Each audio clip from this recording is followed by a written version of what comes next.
จ้ามาจังนี้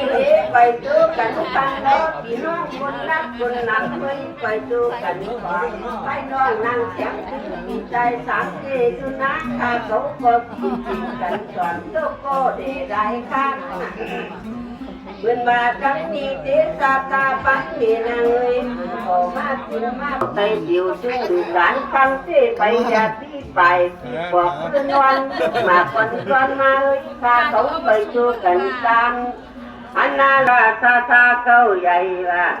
อันนาปังมีเจ้าเขาก็ตั้งที่ถึงไข่ต่างๆข้าที่บางปันสิสานไว้มันกลางไว้ไข่เมื่อตาลอยนะ